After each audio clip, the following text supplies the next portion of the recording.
អ្នកគ្រូខ្ញុំសុំសួរមួយខ្ញុំតែឃើញពីឆ្នោតហើយតែស្អែកឡើងឃើញមករដូវគិតយ៉ាងម៉េចចាបងតាតងជាមួយនឹងការតែទឹកនោមបើតែទៅឃើញពីកម្មឬក៏ពីឆ្នោតគឺបញ្ជាក់ថាមានកូនអញ្ចឹងបងអាចទៅអេកូបានហើយម្យ៉ាងទៀតនៅពេលដែលយើងតែឃើញពីកម្មឬក៏ពីឆ្នោតហើយស្អែកឡើងមានការធ្លាក់ឈាម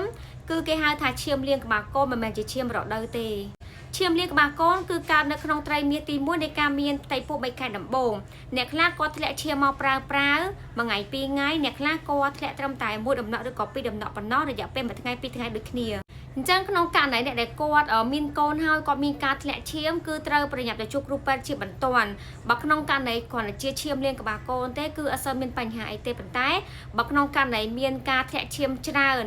អញ្ចឹងគឺអាចសង្ស័យបានតាក់ទងជាមួយនឹងឈាមគំរាមរលួតកូនអញ្ចឹងសម្រាប់បងដែលគាត់កំពុងតែមានផ្ទៃពោះបើក្នុងករណីមានការធ្លាក់ឈាមមិនថាទេឬក៏ច្រើនត្រូវប្រញាប់ទៅជួបគ្រូពេទ្យជាបន្ទាន់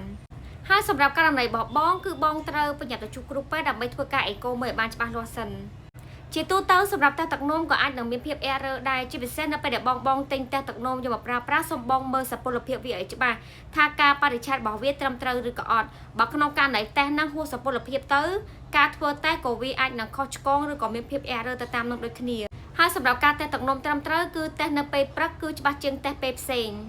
ដែលសារមានករណីភ្ញៀវជាច្រើនដែលគាត់តេស្តទឹកនោមទៅឃើញពីកម្មប៉ុន្តែគាត់ទៅអេកូទៅគឺអត់ឃើញមានទេអញ្ចឹងបញ្ជាក់ថាការរាំងរដូវរបស់គាត់គឺតាក់ទងជាមួយនឹងបញ្ហាសុខភាពរបស់គាត់ហើយម្យ៉ាងទៀតក៏អាចនឹងមានភាពប្រែប្រួលអរម៉ូនទើបធ្វើឲ្យមានការតេស្តទឹកនោមទៅឃើញពីកម្មដូចគ្នាអញ្ចឹងអ្វីដែលដឹងលទ្ធផលច្បាស់តតបងទៅអេកូជាមួយនឹងគ្រូពេទ្យជំនាញជាមុនសិនទើបដឹងថាតើយើងបាត់រដូវដែលសារអ្វី